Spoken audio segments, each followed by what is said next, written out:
I remember just going back to bed and thinking to myself, I may or may not have been offered a job. I'm like not really sure. And 3 months later, the first restaurant is open and I'm cooking there.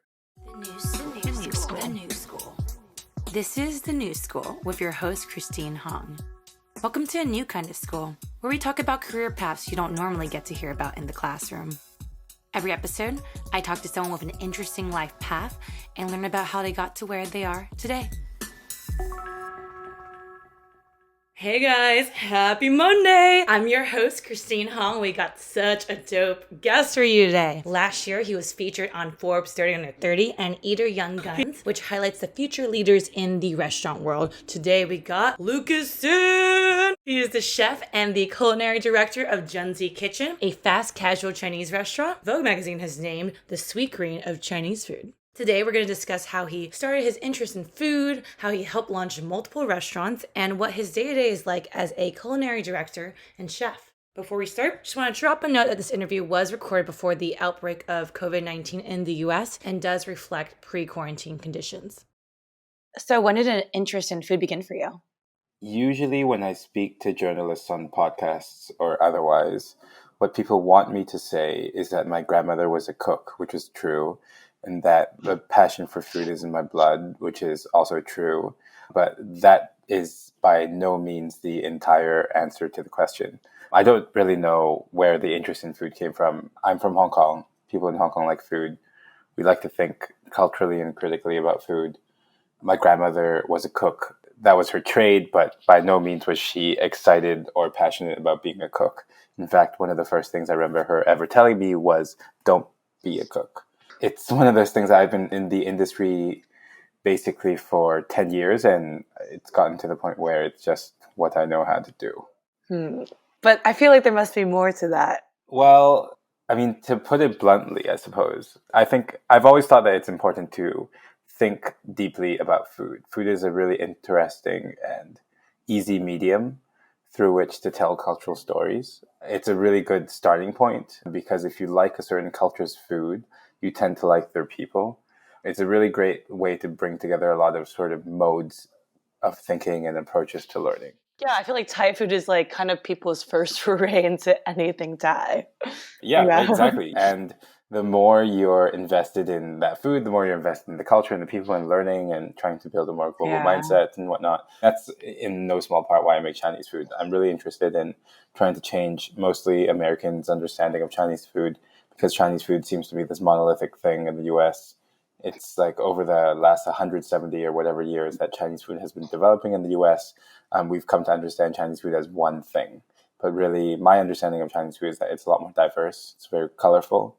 Saying Chinese food to me is like someone saying European food. That's how diverse it is. We have 23 plus provinces. We have 50 plus ethnic minorities. We have hundreds and thousands of cuisines and techniques and ways to cook food. We've been making Chinese food, definitive Chinese food, for at least 4,000 years. So there's a lot to mine and a lot to explore within that field. Was there a point in your childhood you realized you were like more into food than the average person? I don't think I'm more into food than the average person. I think I just chosen it as my industry. I am by no means a foodie. I don't keep up with food news. I don't really care about trends. I just have been eating 3 times a day, which is pretty average, I think. Okay, but you did open your first pop-up restaurant at 16 Right. and abandoned newspaper factory in Hong Kong. So like what prompted that then? Right. I mean, a good time, hanging out, teaching my friends how to cook, serving people, being able to tell stories through food. Yeah, you might be true. That might all be a lie. It's just, there's a writer and a potter called Edmund Duvall, and he spoke at school once. So he says, every artist is basically a poet. It just so happens that my form of poetry is pottery. So sometimes I feel like that, like you just go about the world trying to investigate the world and understand more about it. So happens your medium is food and your medium is cooking. I think my career in food is an inclination for curiosity about culture, I suppose. And perhaps the question that I've set out to answer in the last couple of years is, why is Chinese food so good? Like, why is Chinese food so great? And why doesn't it get the recognition that it deserves? Okay, so I was wondering though, like, I mean, making a pop-up restaurant takes a lot of effort. You have to assemble waitresses, get people to show up. I'm in the midst of doing that right now with my roommate because he's really into cooking. And I was like, you should open a pop-up restaurant at our house. I mean, it takes a lot of time. So was it just kind of like, oh yeah, I just want to do it. Seems fun. Or what, did you have any hidden purpose in it? There was no hidden purpose. It was more like a why not type of thing. I was doing it in high school, and it all started because I was hanging out with my dad, and I was 16 at the time, and it was my last summer in Hong Kong. And he was like, what do you want to do this summer? And I said, I don't know what I want to do. He said, why don't you open a restaurant? And my thought was, yeah, why don't you? Like, why wouldn't you? And we just went ahead and did it. And what's really fun about pop-up restaurants in particular is that the process for putting a pop-up restaurant together is often quite haphazard. It's bootstrappy and it's kind of step by step. You roll up your sleeves and you just do it and you make it happen. You don't know your obstacles until you come across them, which is a wonderful feeling. It causes your cooking to be a little bit more creative and reckless than in a restaurant setting because you're beholden to nobody in a pop-up restaurant, basically. There often isn't even an expressive need to make a lot of money. It's a fun little type of business model and project that is also most of the time illegal, but a lot of fun to try. Yeah. How did you decide what's on the menu? It just seemed easier to cook the food that you knew. So I invented this idea for a cuisine called Hong Kong cuisine.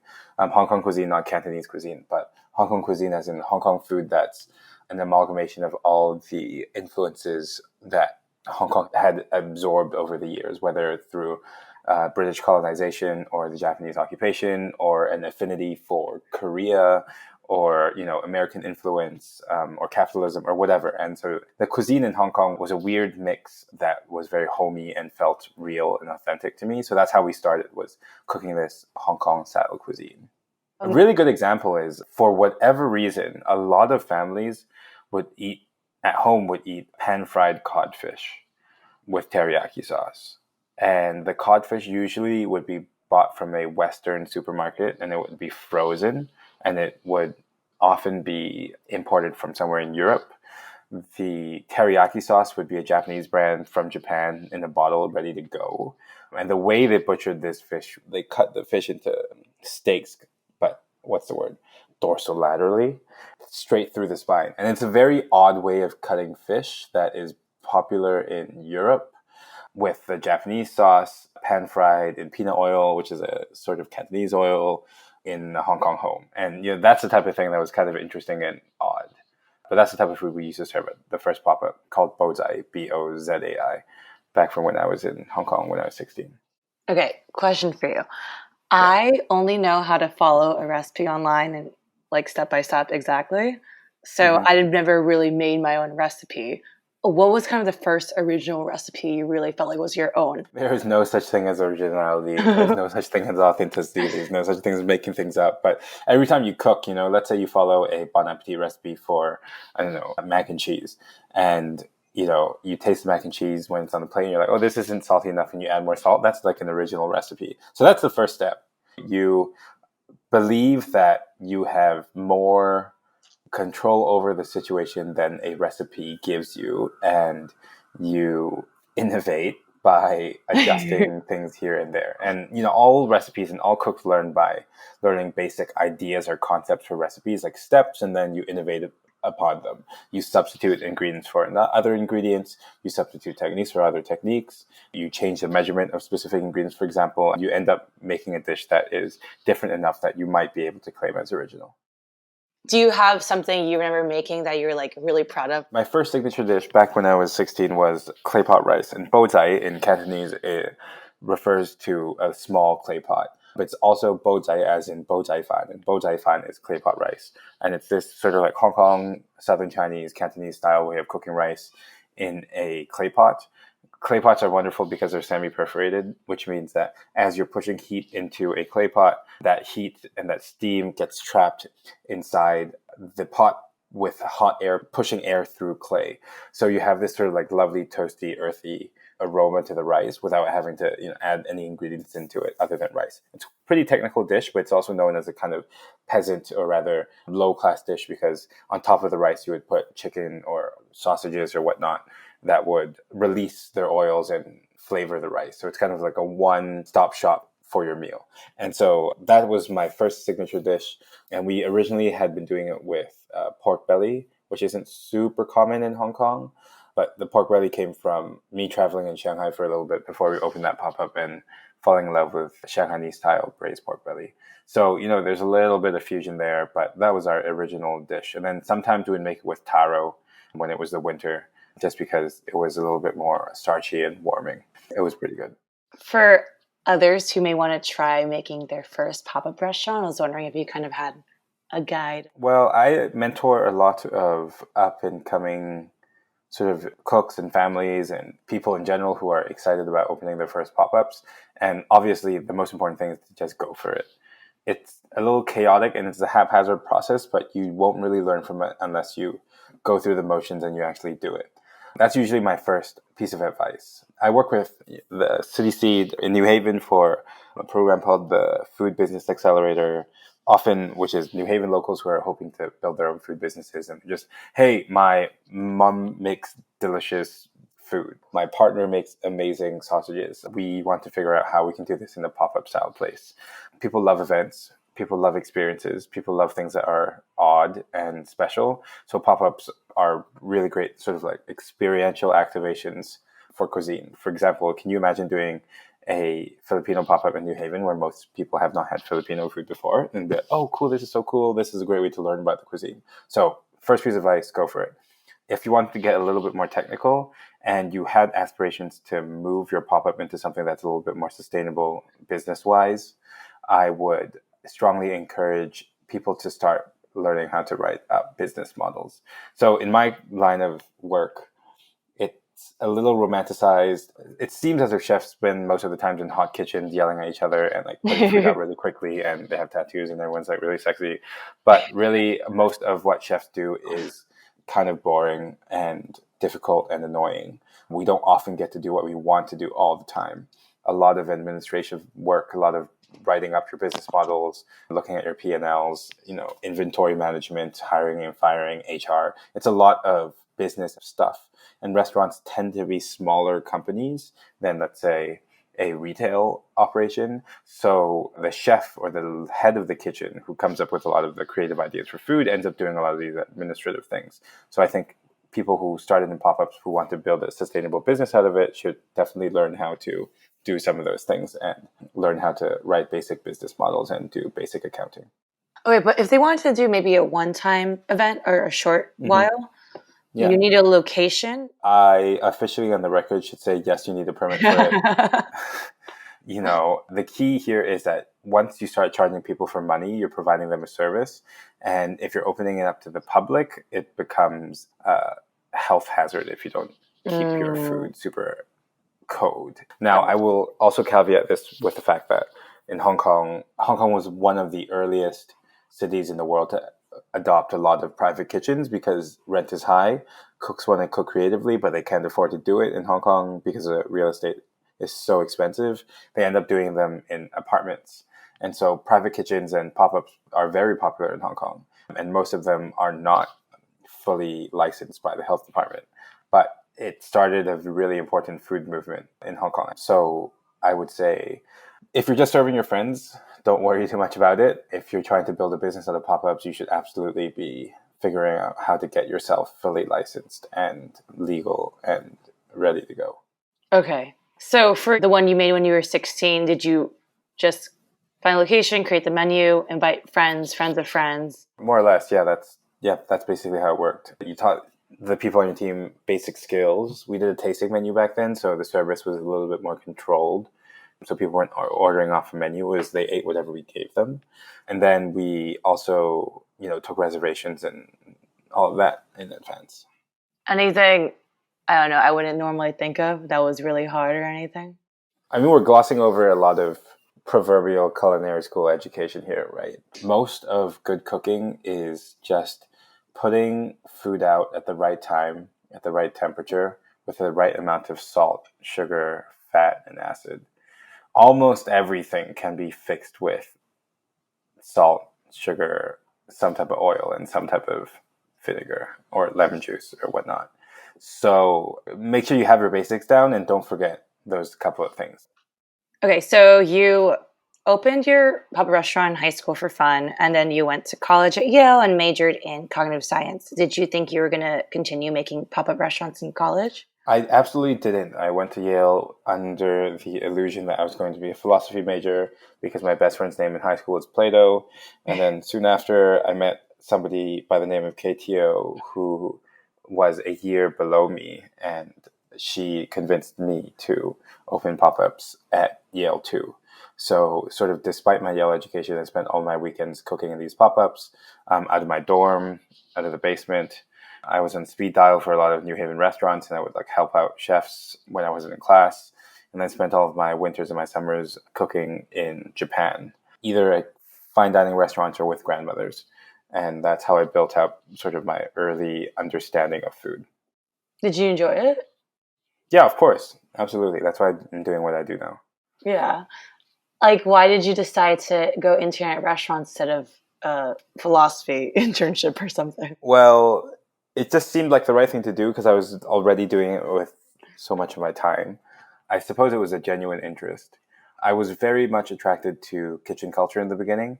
Kitchens are quite familial, terms fraternal. They feel a little bit like sports teams, also like special forces units or like parts of the military. They're very intense, sometimes for better or for worse. But there was something very attractive about kitchen culture, and I, for some reason, instinctively had wanted to spend as much time as possible in kitchens.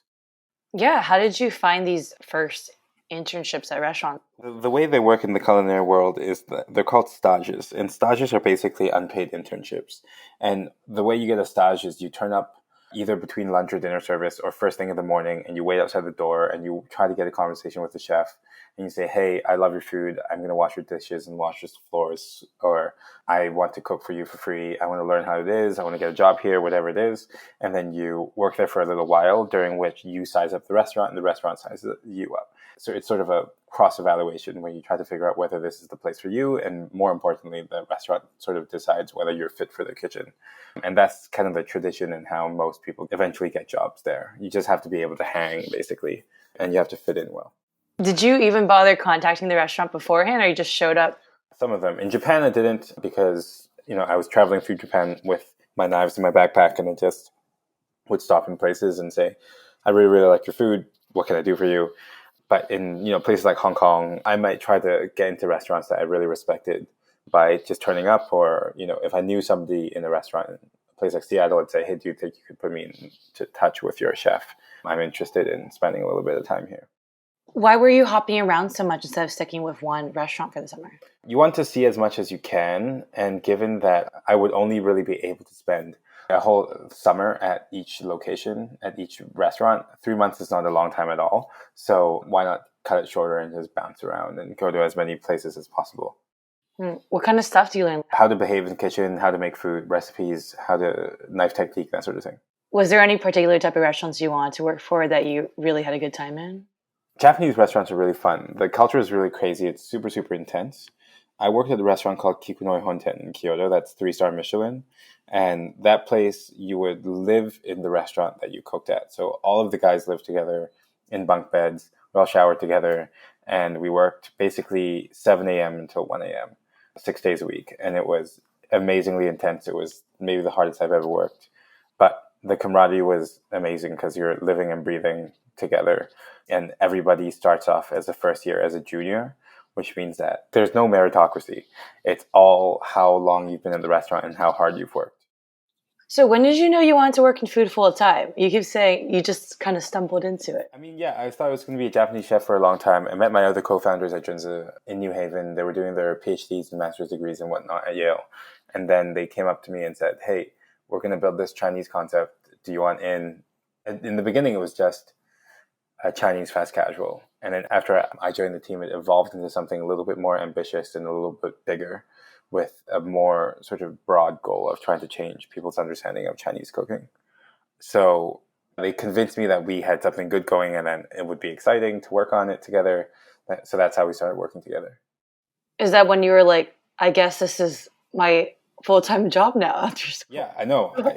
Pretty much. I met with them a couple of times, and then after one time, met with him at a coffee shop. And then I remember just going back to bed and thinking to myself, I may or may not have been offered a job. I'm like not really sure. And then a week after we graduated, I'm working at Junzi, and 3 months later, the first restaurant is open and I'm cooking there. So, it's one thing leads to the next. It kind of happened quickly. Yeah. How did you meet the Junzi founders again? They came to my pop-ups at Yale. Nice. So they discovered you.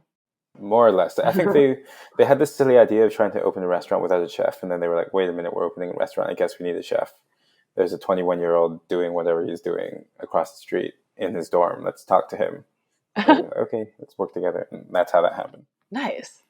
So that was the first restaurant you worked on that was more permanent. So I was wondering, how is it different from founding pop-ups? I mean, it's totally different. As a business, you have business goals. You have the expressed need to accomplish something. In the case of Junzi, everything we do is to accomplish this mission of getting people to properly understand the diversity within Chinese cooking. So everything you do has to push towards that fact. Whereas in pop-ups, it's just like, hey, let's put good food out there and let's try not to screw it up so people want to come back when we do it again. So how did you even go about founding this restaurant? What was that like? Junzi, you mean? Yeah. Like founding as in like building it? Yeah, what was building Junzi like? Well, you need a location. You need a team. So you hire a team. You need to find a good place that has good demographics and good foot traffic and whatnot. And then you have to start going about building a menu. And then once you build your menu, you make your food and your recipes, you start testing it on people before your restaurant's open. So you test, and make sure the food is tasty and that people have good reason to come back to it. And then eventually you open, you make a bunch of mistakes, and then you improve, and then you keep going from there. How did you all even get the money for those? In the beginning, a lot of it was self-funded, but we also had a small amount of money from the Yale Entrepreneurial Institute because we had gone through that acceleration program. Oh, okay. They give you funding to help start the restaurant? Right. Yeah. Yeah, that sounds expensive because you had to buy a location in New Haven? Yeah, you rent a location and you pay for, outfitting the place and renovating and whatnot. Yeah, what's involved with like designing the food? My day-to-day job to this day is that I run all the food at all of our restaurants. Right, because you're the culinary director / Right. What's the difference between those two positions exactly? Chef is a little bit more creative. The culinary director job is more about building products, especially in the fast casual space. Designing products for fast casual is a little different from designing menu items for a regular restaurant, where you can, in regular restaurants, you might be able to pivot and change your menu almost daily based on the ingredients and whatnot. Fast casual restaurants, the volume is a lot higher, so designing products for that is a little bit more scientific and it requires a little bit more engineering, so to speak. Developing food products is different from developing dishes. So just because something's delicious doesn't mean that it needs to make its way on our menu. As a culinary director, you make a lot of decisions for what goes on the menu based on data, based on demographics, based on analysis, tests, recipes, food costs, marketing needs, brand positioning. So all of that takes a lot of time. I mean, put it this way, it takes us roughly between 2 and 3 months to launch a product. So if I wanted to put a new pickle on the menu, it might seem like nothing to a consumer, but it takes me quite a bit of time. For a place like Panda Express, for their Chinese New Year special that ran this year, it took them 24 months of preparation. So they had the recipe done 2 years ago, and it's rolling, and it rolled out a month ago. Oh, wow. Okay, so if it was two separate roles, the chef would be just coming up with recipes and the culinary director kind of picks and chooses what would fit. It depends on how you like to structure the kitchen. The way I see it is that the chef is more of a creative editorial role, whereas the culinary director is more in charge of, it's closer to operations and it's closer to R&D.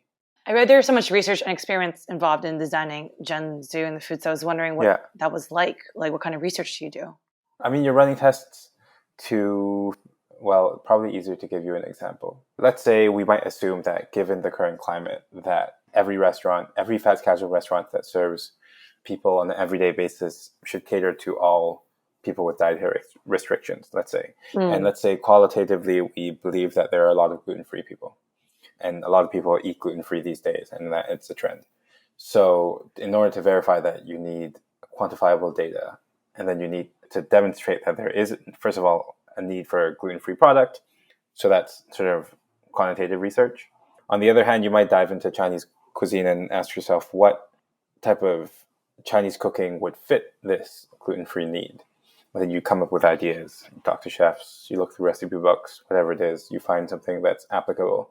And then afterwards, you do the tests where you cook that recipe hundreds of times at different scales in different pieces of equipment to find the best way to do it in a way that fits the equipment and the business needs of the restaurant. Let's say if this recipe is something that needs to be made in a pot, but you don't have pots at the restaurant, then you can't make it or you have to adjust it. It goes through those couple of stages until at the end, your A/B test, for example, is that you might test something that's already on your menu that's naturally gluten-free with your gluten-free designed product, and you serve it to, two sets of people and see which one has higher retention rate. Do you survey them after they try it? Right. Sometimes there's surveys, just you rely on purchasing data. That's fascinating. I didn't realize it's so much work. Why would something like a Chinese New Year special take, you said 2 years? So in this case for Panda Express, they had a 8 treasure stir fry. And then the chicken that's in the 8 treasure stir fry is a chicken breast or chicken tenderloin that's sliced into sort of half-inch wide strips. You've been in the supermarket before, right? And you've looked in the chicken section. Nobody sells half-inch thick strips of chicken. No. Right? You cut that yourself at home. But when you're Panda Express and you have more than 2,000 locations, your volume for that chicken per week will easily be probably over 200,000 pounds per week. And your chicken supplier doesn't have the mechanism to cut that. You either have to convince them that it's worth investing, I don't know how many hundreds of thousands of dollars into a machine that can cut chicken breast into these strips, or you negotiate with another chicken supplier, or you negotiate somewhere further down the supply line to try to get these half-inch thick strips into your store. But can you imagine in the same 8 treasure stir fry, like Chinese sausage, like you can't get Chinese sausage at any of the major food suppliers. So how are you going to get it in? Are you going to make it on your own? Who's going to cure it? If it comes from a place like China, how are you going to get FDA approved? How are you going to make sure that it produces enough? It's just an insane amount of detail for every single thing that comes into the store. Yeah. Are you the one who also needs to teach all the chain's chefs how to do it? Yeah. Do you just write up instructions or do you have to do tutorials? Yeah. Basically super detailed instructions, SOPs, standard operation procedures, right? Yeah. Or processes. So yeah, they're basically recipes, but they're super detailed. A lot of them have photos, specific quality indicators, troubleshooting tips. The idea is like, if you had 100 stores and there's only one of you, how do you make sure that the food that you designed is going to be consistent within each store and between the different stores? So in order to do that, that's kind of like the golden question for a lot of fast casual restaurants is how do you get your product consistent? So how did you come up with what you wanted in Junzi in the end, like after all your experiments and research? Well, yeah, we did those tests and then we realized like this is the type of product that we would probably be able to serve and would get people to come back a lot. And so we settled with noodle bowls and bings, and they had high retention rates and I think also enough interest. And they also demonstrated enough about what Junzi wanted to do, which is, a lot of people think that Chinese food is all rice all day, but in northern China, it's not all rice all day. So that's why we started with noodles, by just simply saying that the primary base grain in northern China is wheat and not rice. So we wanted to manipulate wheat in interesting ways. So that's how we settled with those 2 early formats. A couple of years later, in this day and age, we also offer salads and rice bowls. So things have changed a little bit, but that's how we initially came down to what we served. Yeah. Have you always been naturally analytical, or did you have to learn this on the job? Perhaps the mindset of being analytical isn't something that you quite learn, but you practice. I absolutely learned a lot coming into the fast casual world as somebody who basically only cooked in kitchens, fine dining or otherwise. Yeah, I think with certain careers, the hard question is kind of like, how do I get there? I have no idea how to even get to the simplest version of it. But I almost feel like the problem with founding a restaurant is you might oversimplify things. You're like, oh, we're just going to launch this noodle bowl and it'll be fine.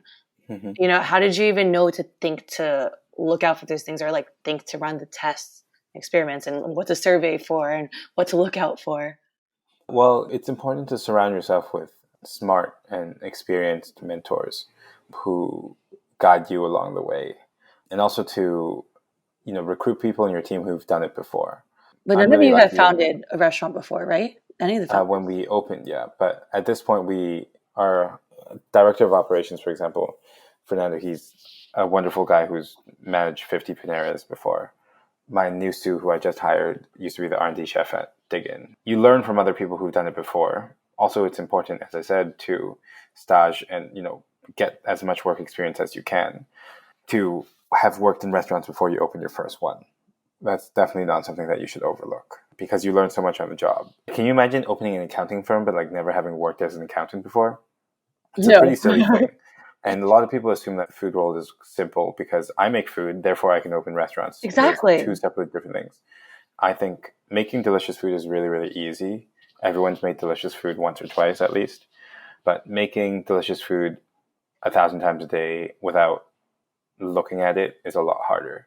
And so that's what fast casual is about. And to some extent, that's what restaurants are about. They're about putting really good food on the table consistently and generating sort of extraordinary experiences for guests, no matter which context or which segment of the industry you're in. So you mainly serve Northern Chinese food at Junzi right now, right? These days, we're serving more sort of home-style Chinese food, but a lot of the flavors that we serve are Northern. Yeah, I guess I'm wondering, did you have to do anything to make it more appealing to Americans? Well, back in the day, the way you would have designed food is, imagine there's this linear scale, right? On one hand is China, and the other hand is the West. And in order to design food, they would have the scale all the way down in China, and then they would slowly edge it towards the Western side. They would end up at a certain point where they said, oh, this is how Americans like it, and that's that. So therefore, you end up with a product, for example, sesame chicken, that is, 40% Chinese, 60% Western, and you're like, okay, this is fusioned, it's good to go, it's adjusted. That's not actually how a lot of Chinese cooking is done today. It's less about moving that scale left and right. It's about looking and actually spending time diving into a cloud of Chinese cuisine and understanding that Chinese cuisine is huge and diverse and there are hundreds and thousands and millions of dishes, and finding the right dish and you pluck it out and you serve it. You cook it in the way that you have to cook it in the restaurant that you have so that you can serve a significant number of Western guests. It's a one-to-one thing. It's not like, let's fuse and put more sugar into it so Americans will like it. Most modern day Chinese chefs, I would say, don't really think like that. They look at the dish and they say, oh, tomato and egg sauce is a great dish. I bet people in the US would love it. And then you make it as is. You pick and choose the Chinese foods you think will be appealing. Yeah. So when did the restaurant become profitable? How does that work? It depends on the type of business model that you want to run. We like to run ourselves like sweetgreen or a startup. So, which is to say that it's okay not being profitable for a long time, the same way Amazon isn't profitable technically. But a lot of restaurants, I would say, in the greater New York area, or at least Connecticut, you would want to see that you'd have your money back in 2 years, best case scenario. Obviously, our restaurants make money for themselves, but it doesn't pay for the overhead of the staff or our headquarters. So 60% of new restaurants fail within the first year, right? Why do you think you guys succeeded? Why have we not failed? Yeah. I would argue that not failing is a pretty slim way to define success. I think we came at the right time. Doing Chinese food, making Chinese food is important, and now's the best time to do it. New York in particular is a wonderful community of recent immigrants who are opening Chinese restaurants for very different reasons from past generations. It's a creative and supportive community. People are able to understand and excited to eat Chinese food, which is all great. So I think we came at the right time. But also, I wouldn't want to downplay the hard work of my coworkers and our staff who are saying that Chinese food should be eaten on a daily basis, not just Chinese food should be eaten. But we are one of the few Chinese fast casual restaurants out there, which makes it a special type of restaurant. Yeah. What do you call yourself now? Do you call yourself a food entrepreneur or a chef or a culinary director? I mostly just deal with the food to this day, so I'm still very much a chef. Okay. Yeah. I was wondering, what's your day-to-day like?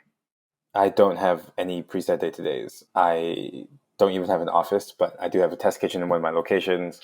I work with my team a lot when they're developing new dishes and doing quality assurance for existing dishes.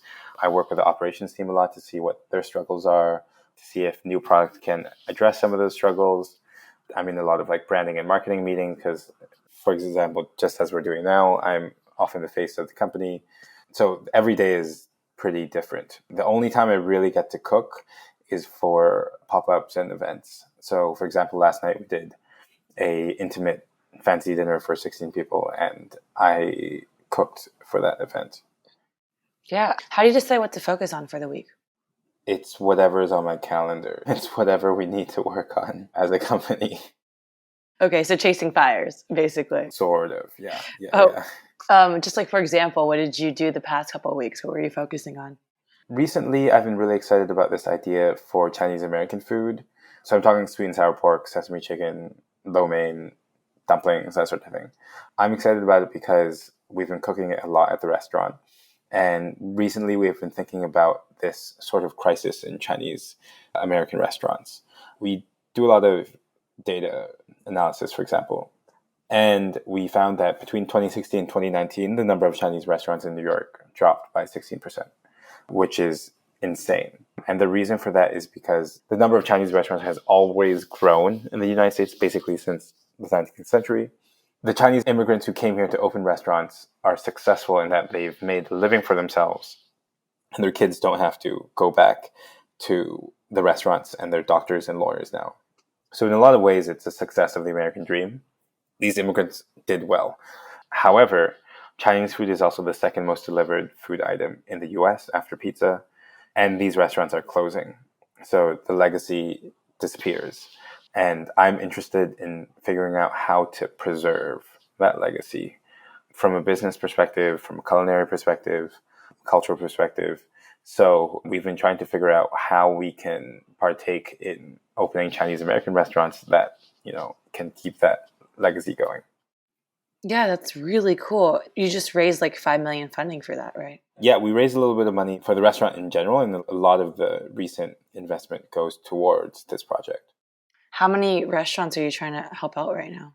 We're just starting with the one because we need to build an effective business model and a prototype. And then further down the line, we'll see how effective that one is and whether it's translatable to other units, other locations. I love how you talk because it just reminds me of a product manager for a tech company.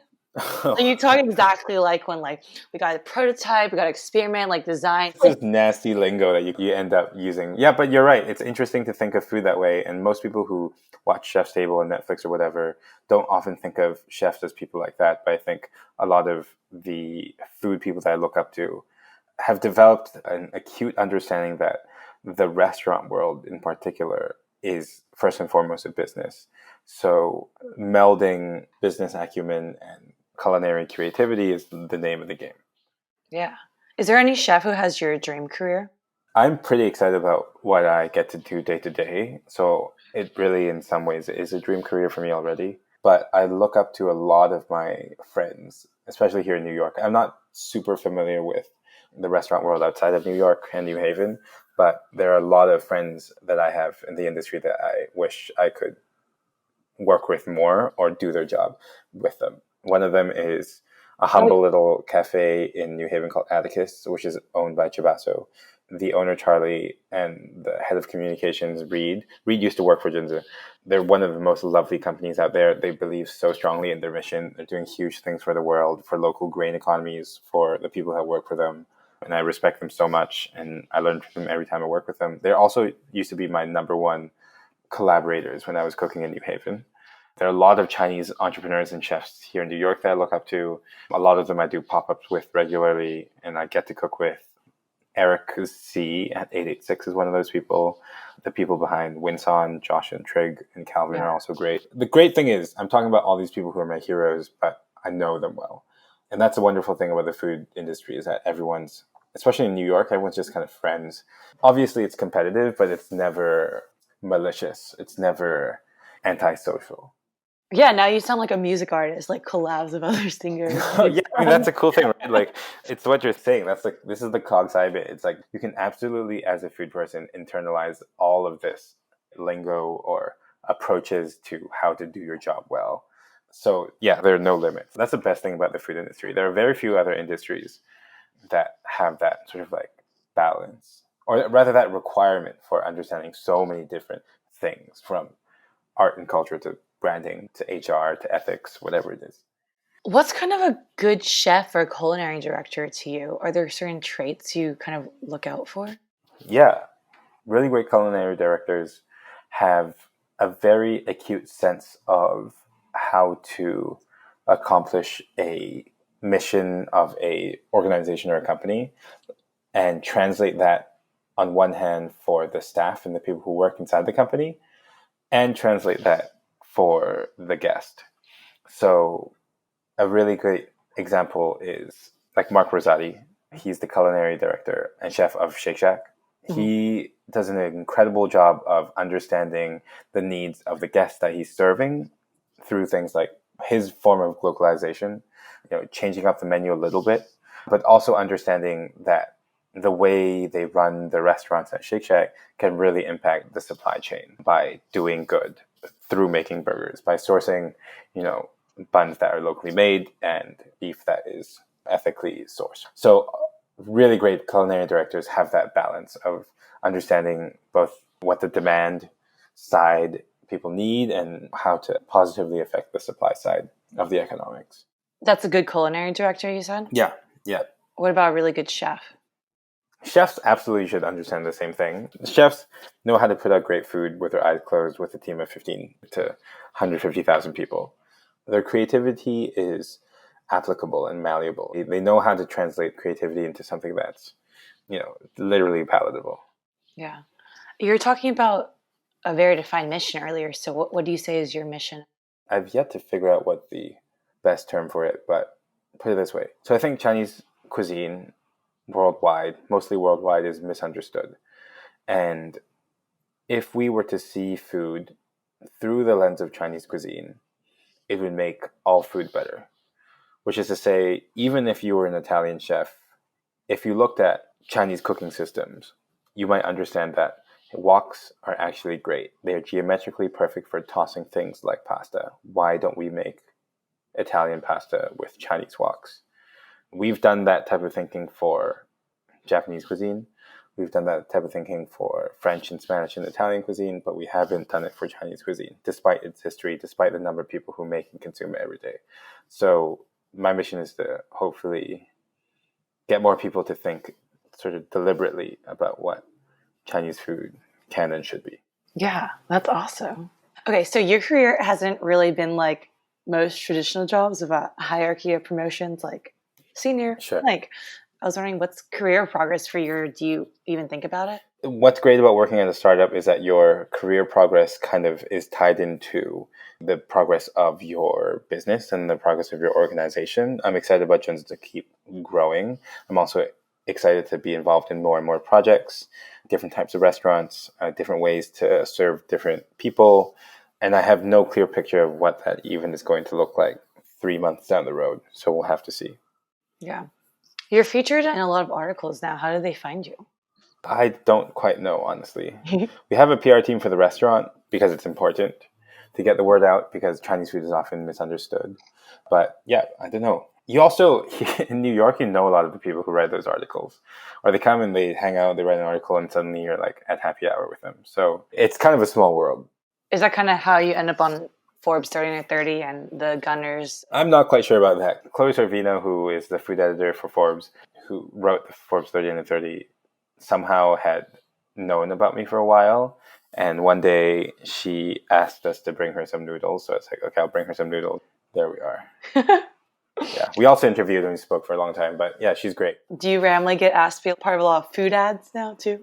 I do. I recently was in an Uber Eats ad. I've done an ad for Grey Goose. It's a good time. I like doing ads that mean something. I think actively participating in the advertising world to tell a larger story is a good direction for advertising. It's less cramming products down your throat. It's more, let's use advertising money to say something interesting, which I'm a big fan of. The Grey Goose ad in particular was wonderful because basically Grey Goose came up to me and said, "Hey, Lucas, what's your dream dinner party scenario?"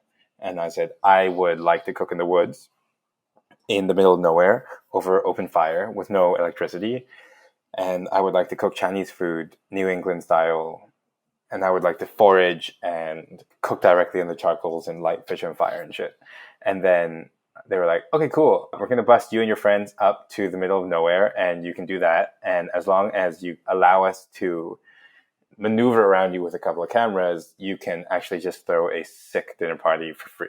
And I was like, awesome. So that was one of the most fun things I've ever done. And you might imagine that food in advertisements aren't like edible, but that dinner was some of the best food I've ever put out in my whole life. So what's the best and worst part being a chef full time? The best part might be working with other people in your community, getting to cook with different people. The worst part might be that it's hard sometimes.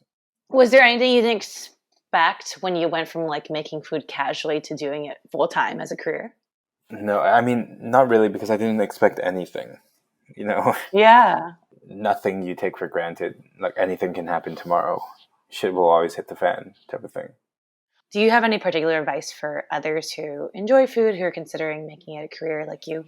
I think the most important thing is to eat often and eat with a curious mind and to think about the food that you're eating and to investigate it beyond, oh, this is good. Like, don't stop at, oh, this is good or, oh, this is bad.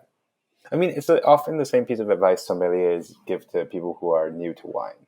It starts with, do I like this? And then the second step is like, why do I like this? What is the grape behind it? And then what is the terroir? What is the history? How do people make it? And that sort of thing. It opens up all that food has to offer, which is way more than just the food itself. So what's next for you? The Chinese American thing is definitely next. I'm excited to eventually work on different types of restaurants. I have some really great ideas for, full service, non-fast casual restaurants that I'd like to work on. Yeah, but when and how that happens is going to take a bit of time. Do you have a proudest accomplishment so far in your career? I was pretty surprised last year when we got an award from Star Chefs in January 2019. Star Chefs is a industry magazine, digital, that gives out rewards every 2 years to up-and-coming chefs. And they called me out of nowhere and said, hey, you got a Rising Star Chef award. And I was like, that doesn't make any sense because I'm not a fine dining chef. I don't even cook a lot of the food that you guys eat every day. And it was cool because they recognize that even if you're in the fast casual realm, you can be recognized as a chef for your creativity and your work and whatnot. And that opened the door for the other awards I won last year, between the Eater Young Gun and the Forbes 30 Under 30, were all surprising to me because most of these organizations don't normally recognize fast casual cooking because it's not as sexy as chefing. And so that was cool. That was really great because most of the time when you win an award, it's more about the community that you get introduced to, the other people in the industry that, are doing similar things to you, and you get to meet a lot of people, and that's just more people to cook and hang out with. Is there a biggest mistake you felt like you made during your career? There are plenty of mistakes. None of them are big enough to speak about. Okay. But mistakes every day, all the time. So no regrets? Yeah. No regrets. Absolutely not. So this is the end. So I was wondering, is there anything you'd like to pitch for yourself? Oh, well, follow me on Instagram. Keep up the conversation. DM me. I love talking. I love cooking. If you're in the area in New York, greater New York, hit me up. We'd love to eat.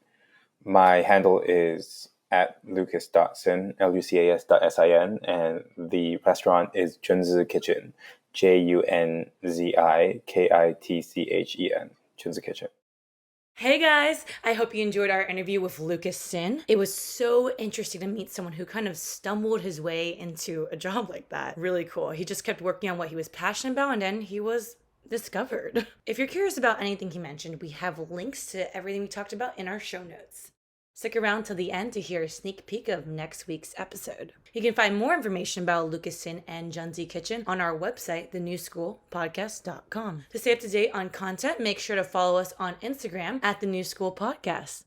Also, be sure to subscribe wherever you get your podcasts and rate and review us on Apple Podcasts. If you do, you could find your review on a future The New School episode. If you feel like you or someone else would be an amazing guest on our show, if yes, please contact us on our website, thenewschoolpodcast.com. Also, want your ultimate guide on how to turn your passions into a meaningful career? Subscribe to our weekly newsletter at thenewschoolpodcast.com and you'll get that guide every week delivered to your inbox. The New School of Christine Hong is produced by Shristi Biani, Jenny Snyder, and Kiefer Negri. Editing by Sydney Salk, John Simpson, and Joseph Cho. Video editing by Josh Stanley. Special thanks to our marketing team who helps us spread our mission and get the New School name out there. So special shout out to Katie Osaki, Emma Borgerding, Giovanni Cortez, Cynthia Shao, Dina Che, and Marissa Wolfsheimer. Next week on the show, we've got Janelle Belgrave, who has her own business as a full-time astrologist and acupuncturist. Her astrology advice has been featured in multiple magazines, including New York Magazine, Women's Health, Yahoo Lifestyle, Bustle, Essence, and Refinery 29 has even called her their favorite astrologist. I didn't even know that being an astrologer was a career.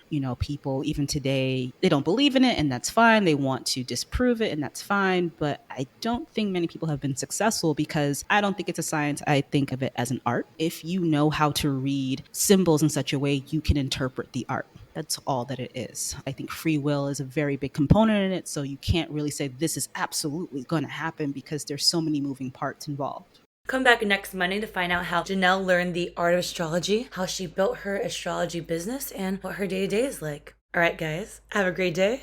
Try something new today.